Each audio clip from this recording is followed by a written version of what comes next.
why don't you tell us briefly a little bit about how Facebook ads has helped you grow your business?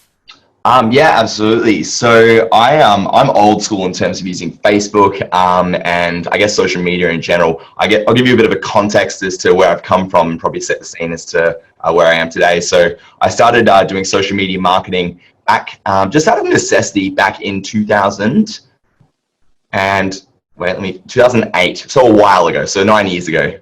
Yeah, 9 years ago. My math is correct. And basically, this is back in the I like to call it the glory days of Facebook, where organic reach was out of control, but also Facebook was the second go-to social network back then, because of course MySpace was still the big king. And basically, super long story short, I got my start in Facebook and just social media marketing because it was just a lot cheaper and more cost effective than doing traditional brick and mortar, print media and marketing to get people through the door. I used to host shows under an event management company, and quickly realized that Facebook was where it was at. And this is in the days where there were no ads. This is pre-IPO.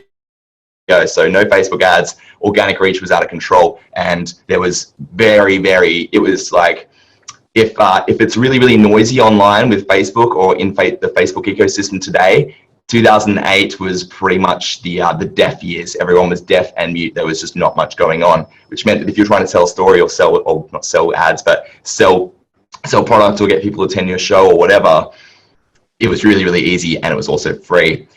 So I guess ever since I kind of stumbled upon this whole social media thing, I realized that it was it was mapping to the context of what my peer group at the time was using in terms of consuming information. And I think now in a 2017 world, it maps to the psychology of what everyone's using to stay connected and to consume media and get information and learn. So in terms of growing my business, to bring it all 360, it's helped me grow my online business incredibly. It's helped me grow my email newsletter subscriber list. It's helped me generate awareness. It's helped me promote my vlogs. It's helped it's helped me build my online business, but more importantly, it's helped me build the businesses of other entrepreneurs and other brands and other marketers' business, because it's just such an effective and relevant way to tell a story and also to get your message out there in 2017.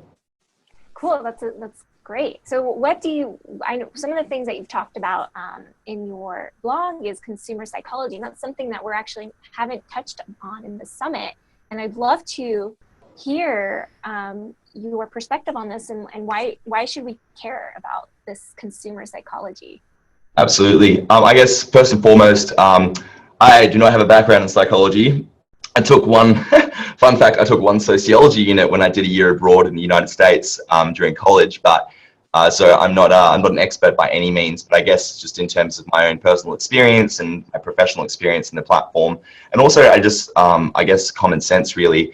I think consumer psychology is very key, whether you're talking about bricks and mortar, traditional marketing, advertising, or whether you're talking about digital marketing, Facebook ads, whatever, because it's fundamental to the consumer, is fundamental to the whole buying process, right?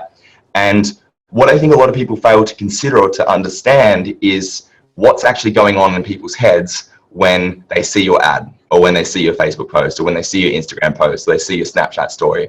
And I think you really need to start. I feel like you need to start whenever you're planning ads with the end goal in mind first. But at the very start, in the planning process, you need to consider how people are going to be consuming your information and how you're going to be connecting with them. And I think that's what a lot of people fail to understand. It's that, when people are seeing your ads, they may be choosing to see your ads. They may be on their time. They may be in the bathroom on a nature break, and they've got time to focus and actually pull the information down and give you attention and pay attention to your brand, the ads and whatever you're putting out there. And other times they may just be walking through the street, and they may be about to catch a bus or a train, or they may just be, meandering at a social function and just on the kind of, bullshit loop, going through their social feeds, avoiding interacting with people, or just whatever, you know how people are. So when they're in that kind of mode, they're probably not too interested in being sold to. They're not too interested in consuming, you being like, I want to sell you something. And I think that's really key to understand, because your ads aren't going to work all the time, but that doesn't mean that they're not going to work every time.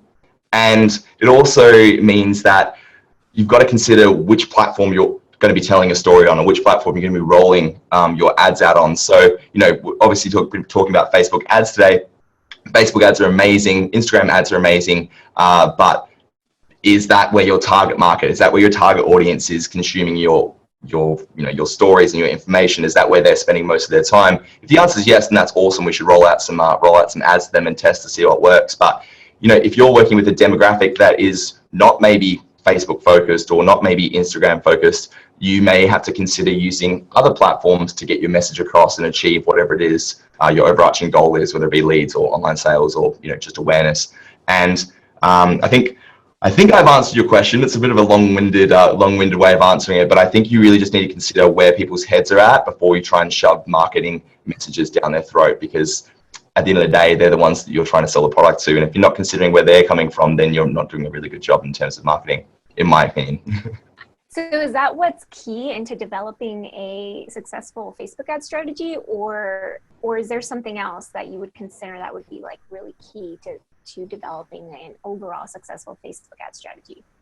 So I think there's an absolute gauntlet of myriad of plethora. I'm using lots of synonyms. There are so many different variables that are going to affect the success of your Facebook ad strategy or your digital marketing strategy in general. Consumer psychology, where people's heads are at, is a massive one. Also considering, I didn't touch on this, but you've also got to consider the relationship that your potential prospects have with your business and whereabouts in the buying cycle they are with you, right? Because at the end of the day, like, if you're trying to sell, let's say a $200,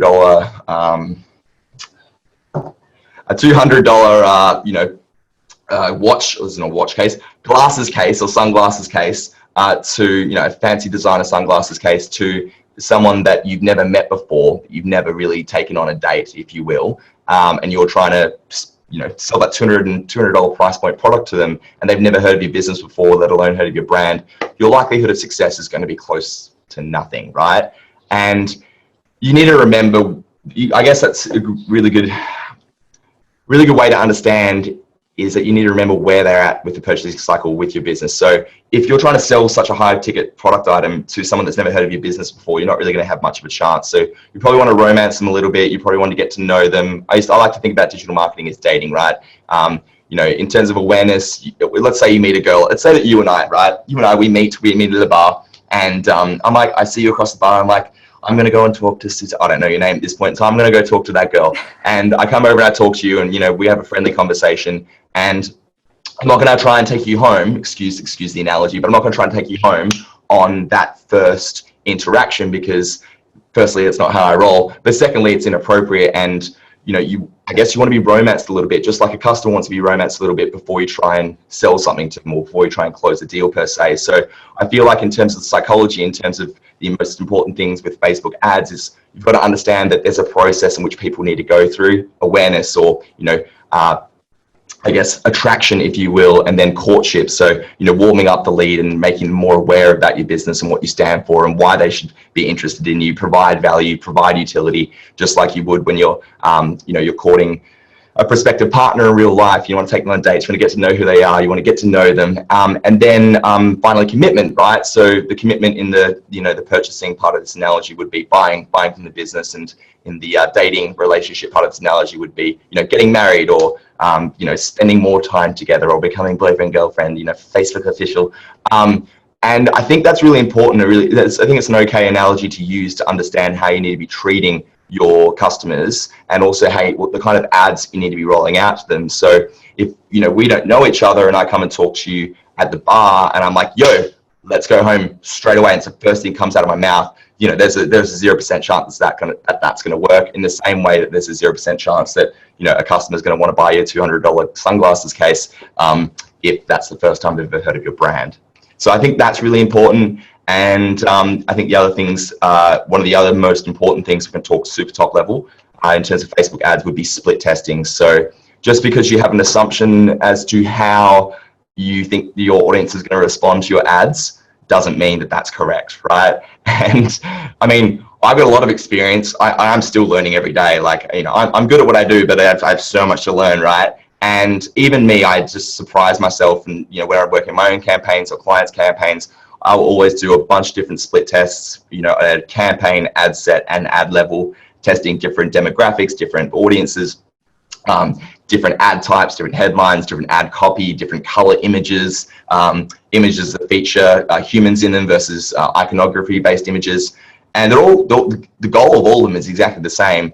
But I'm like, sometimes I'm like, yo, this ad set and this target market and these ads, that's the one that's going to win. And then I'm just really humbled when I work out that, sometimes the most disgusting ads that I just thrown in there, just because I'm like, I'll split test this just to see if it works, outperform all the other ads. And I think that's a split testing and multivariate testing is a really, really important element you need to consider, because at the end of the day, what you think is going to work for your audience is not necessarily what's going to work for your audience, even if you have as much experience as what I do, because it's their psychology that you're dealing with, not your own. So what about the strategies for increasing the ROI? How does that come into play?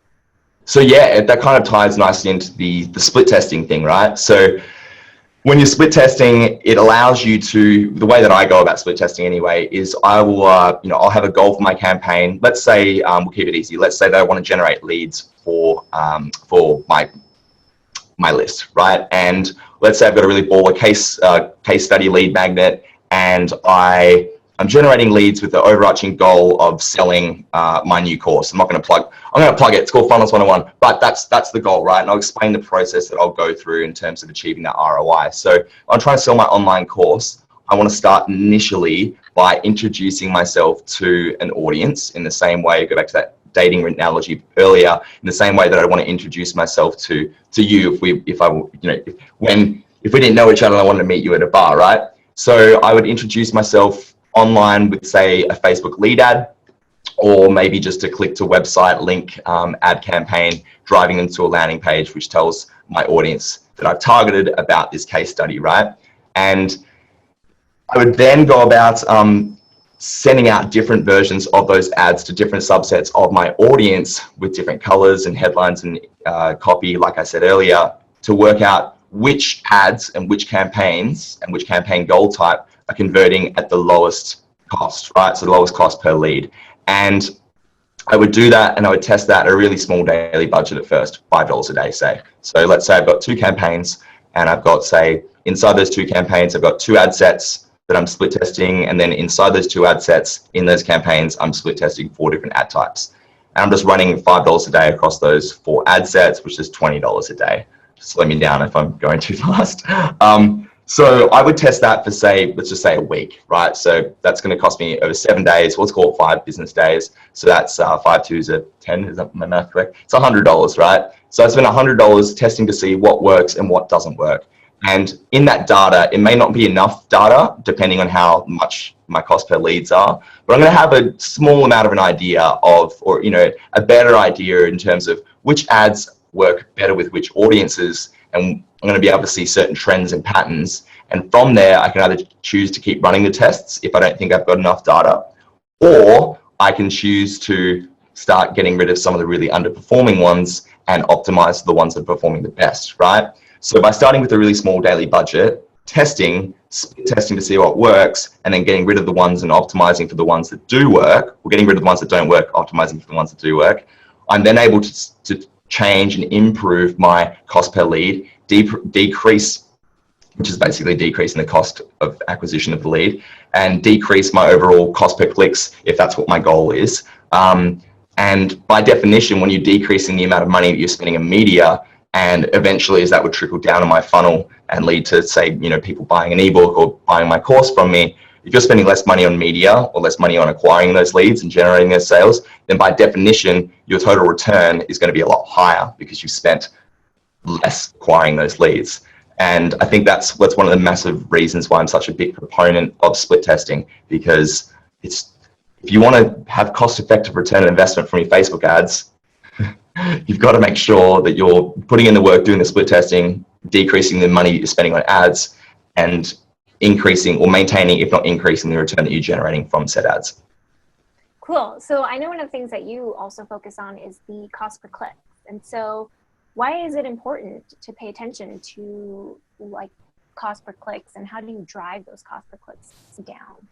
Absolutely. So I think it's important to clarify that in a perfect, how do I say this? Driving cost per clicks down is really, really important, but it's only important if that's what your goal is, right? So I'm happy, if I worked out that I'm happy to pay a cost per lead of, let's say that it costs me $1.75 on average for me to acquire one of my perfect customers. And my perfect customer, the archetype of my perfect customer is, an entrepreneur that's looking to generate leads, generate sales, generate awareness for their online business or for their, in real life brick and mortar business using digital marketing, Facebook ads and funnels. That's what my archetype looks like, right? And if I've worked out through through all the math and the accounting and the economics of my business that $1.75 is the cost per lead that I need to be paying in order for me to make an effective return on my investment down the track for them to buy something off me, right?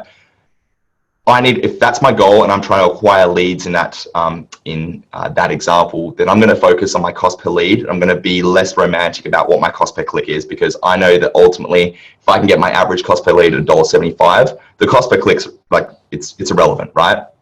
However, that's in the context of lead generation. Now, if I'm talking about generating clicks to my website to promote a blog article, or I'm trying to generate clicks to my YouTube channel for people to watch my vlog, then I'm going to be more focused on what that cost per click is, because that's my goal. My goal is to get as many clicks at the lowest price possible, not to generate leads. So yes, always good to decrease those cost per clicks, but if it really, really is dependent of whatever your overarching goal is. Does that make more sense? Yeah, totally. And so how do you even begin to optimize your ads? Like, what does that look like, optimizing? Yeah, absolutely. So we'll go back and we'll use the same example that I used earlier. So we've got generating leads in this example, and we've got two campaigns. One's we'll call one a conversion focused campaign on Facebook. The other one being a cost per lead Facebook lead gen ad on Facebook. And if you don't know, the differences between those two ads or campaign types are the conversion ads work by having a conversion pixel, Facebook conversion pixel, on a thank you page on your website, and the goal is to get people to go and sign up to your email list to generate that lead. They may get a lead, a case study or some kind of lead magnet in return, and that's all done through your website. And then the Facebook lead campaign is basically the same thing, except it's all run natively inside the Facebook environment. So it's like way, way, way faster. And also Facebook kind of rewards you for playing inside their ecosystem. Anyway, so we've got those two campaigns, and then inside those two campaigns, we've got the two ad sets within each campaign. And then let's say there's 4 ads inside those respective ad sets. Just a reminder, I've gone off on a tangent in my head. The question was... how do you begin to optimize? Correct. All right, cool. Yeah, I understand.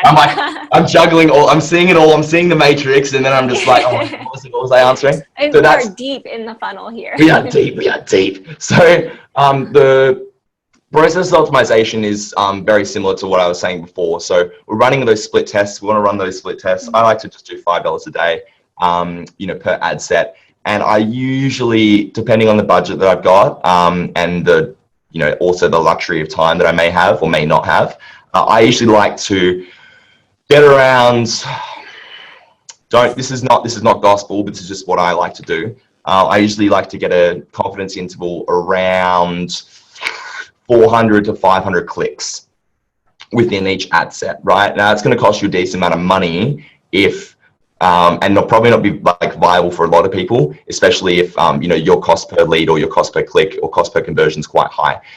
The reason I like to go higher in terms of the clicks is that I want to have a really, really good understanding of how people are responding to my ads, right, before I go about optimizing them. Now I understand that works really well. If you're only paying like 6, 7, 8, 9, 10 cents a click, then that's not a very expensive exercise to undertake. But if you're in the $1 to $2 click realm, and you're only spending $5 a day per ad set, you'll probably only be generating say like 8 to 11 clicks over the total ad sets per day, and it's gonna be very expensive. And if you're paying that much for clicks during the testing phase, you're probably doing something a little bit wrong, or your audience targeting may be wrong, or your ads may be wrong. Anyway, I digress. My point is, I like to get a decent amount of clicks because that gives me enough data in order for me to effectively optimize. If that's, you know, too much for you, it's going to cost you too much. Do it to the point where you feel like you've had enough people see your ad, where you can make a generalization in terms of what ads are working, what ad sets, what audiences are working, and which ones aren't. And then it's just a process of going through your ad sets, looking at your Facebook reports in Power Editor, but also looking at them in Ads Manager, breaking down, you know, different demographics, different countries, different genders, and also different ad titles, different headlines, different ad types, you know, carousel ads, video ads, and just working out which ones are converting at the lowest cost. Get rid of the ones that are underperforming, and you'll see patterns. You'll be like, okay, this ad's really shit. Like, people don't buy that ad. But you'll also see other ones where they're like, oh, this is really performing well. Maybe I'll create another version of that ad, tweak it a little bit, change the colors a little bit, and see if I can get it down even lower. And in that way, that's where I start to have in my mind, that's where the fun happens, because then it's like, I've got real data which I'm using to influence my outcome, which is going to result in a better return on investment. And I guess in a nutshell, that's the way I go about optimizing campaigns. Cool. So we, and some of the other experts have mentioned CPM, which is cost per impressions. And we've talked about, you know, high cost per impressions means more competitive audience targeting probably. And lower cost per impressions could, you know, probably mean, you know, not as competitive in a good spot. And if it's too low, could probably speak to the quality of the audience. But how can we control that metric? So we know what they mean, but how do we change that? So for me, and this is just my personal opinion, personal, professional, take it with a grain of salt. Nobody's wrong. You know, there's so many different ways to skin a cat, if you will. But in my experience, I tend not to really worry about cost per impressions unless my goal is awareness, right? So if I'm trying to get as much reach as possible, if I'm just trying to throw as much stuff at the wall and see what sticks, if I'm trying to get as many views as possible, or if I'm trying to just generate as much buzz as possible, then I'm going to really care about what my CPM is, right? What you'll find is that if you have a goal that's daily, like for example, daily unique reach or impressions even, then the CPM is really important. What you'll find is it's a really expensive CPM, and you're doing a daily unique reach or an impressions goal, and you've got an audience which is, you know, above 300, 400,000 people, you're probably doing something wrong. Because if that's the goal and it's costing you, you know, if your CPM's huge, let's say it's over $26, $36, and that's your goal, you're probably doing something wrong, right? However, if you are doing a cost per lead focus, like a Facebook lead ad campaign, or even still, let's say you're doing a direct, you know, at the very end of your funnel, if you're actually asking people to buy that $200 sunglasses case, right?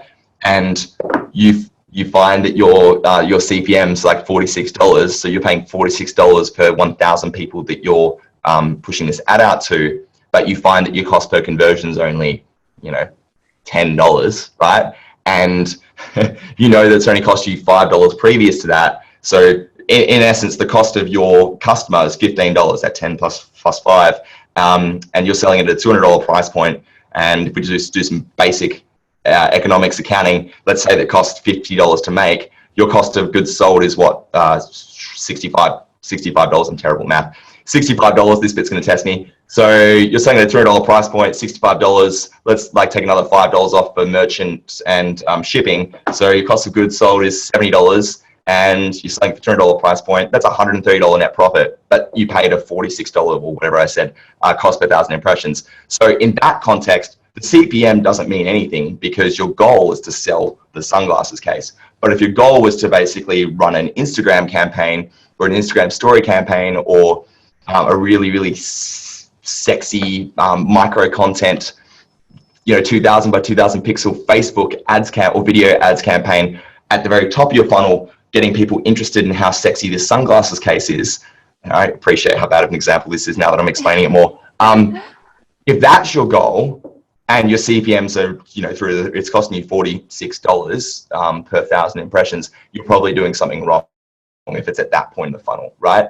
And that's because maybe it's not that bad of an idea. Oh, example, sunglasses, or most people have sunglasses, most people need sunglasses case. It could be considered a niche within itself, because most people get given sunglasses cases when they buy them, right? but it's more of an everyman type good. And because it's an everyman type good, if you're targeting, say, over 400,000 people and you're doing an awareness campaign and it's costing you that much per 1,000 impressions, you're probably doing something wrong. It's probably an expensive metric, and you may need to, change your targeting. You may need to niche down. It may mean that you haven't found the right audience yet. It may mean you haven't targeted the right interests. Yeah, so I've gone a bit on a tangent. Again, I do this. But yeah, does that answer your question effectively, or do I need to clarify anything? Yeah, it does. And it brings me back to what you said in the beginning, where you have that kind of that ungated content at the top before you even ask them to, before you even ask them for anything. Correct. Maybe at that point, that's kind of like an awareness. I mean, you're just kind of trying to get them to be aware of, you're like priming them and warming them up. Exactly. Of the concept. So I can see, I definitely see that falling into place there. Exactly. And like we were talking about the consumer psychology earlier, and if we use that, that analogy of dating, it's all about cascading levels of commitment, right? So like I said, if you're going to go and talk to a girl at a bar, you want to get to know them first. They're going to want to get to know you before you ask them out on a date, right? And so you've got, let's say that's a CPM. Like, this is getting terrible. So a CPM type goal in terms of picking up the girl, right? Or, talking to the boy at the bar. And then from there, you get your potential suitors, and then you get some leads, right? By asking some girls out on dates. And the ultimate goal here is, let's just say, a boyfriend or a girlfriend. And you take, in the courtship phase, you take them out on a date, you get to know them a bit better, you'd invest a bit more emotionally you have some fun together, you'd learn some things about each other, just like you would, about a product or about a service. And then eventually, when the timing's right, you've built that relationship with, that potential partner or that potential customer, then you can ask them to, be your boyfriend or be your girlfriend, or you can ask them to, buy your sunglasses case. And yeah, it's all about that cascading, trickle down level of commitment. Cool. Awesome. Thank you so much, Paul. I have one last question for you. Absolutely. And I'm asking all the experts for this. So what should we look out for in the next year with Facebook advertising in terms of trends? Facebook bots, Facebook Messenger bots. It's super hot, super new. Get amongst it. I personally have not got amongst it. It's on my big list of things to do in the next few weeks. So I'm going to be educating myself. I'm going to be taking myself to school. I'm going to be learning, and I'm going to be implementing it in my business and then implementing it in my clients' businesses. That would be the biggest thing for me at the moment. And this is the other one would be just video in general. Just traditional media is dying a very painful death, and everyone's got the internet connection, or maybe not so much in Australia, but the majority of the world has the internet connection and speeds now to facilitate high definition, high quality content. And it's really easy to buy yourself a really decent, even if this is an expensive camera, but you could buy yourself a decent $300 camera, or just use your iPhone. And start documenting, start creating content, and start creating that video content, because there is no better way to tell your story, no better way to build a relationship and build equity with your audience, no matter what your business is, than through video storytelling on whatever network online. Cool. Sweet. Thank you, Paul. I really appreciate it. Yeah, we covered a lot of sweet stuff here. So before we wrap this up, is there anything essential you'd like to add to the interview that we haven't covered? Not so much, to be honest. I think we've covered a lot of ground. And I'm really grateful for the opportunity to have spoken to you today and to be included in this summit. Sweet. Thank you so much. I'm so glad that you took the time to be here. So before we go, let's make sure that people can connect with you. So if you've enjoyed this interview, Paul is offering an inside look at his case study.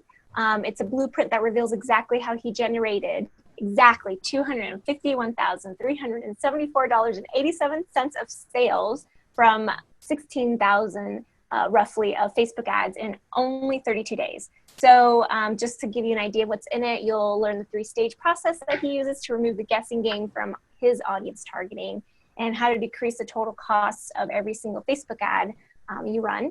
And he'll also go into how to increase the total revenue of your next Facebook campaign. So you don't want to miss this. Click the link below to get yours. And Paul, thank you so much. I'm not gonna pat myself on the back or anything like that. But in terms of the content that we did cover today, this case study, it'll put everything, all my fast, poor explanations, it'll articulate them a lot better, and it'll build on the concepts that we chatted about today. And I guess put all that, everything we've discussed, into a lot more of a actionable, understandable, useful, utility-driven thing that you can action.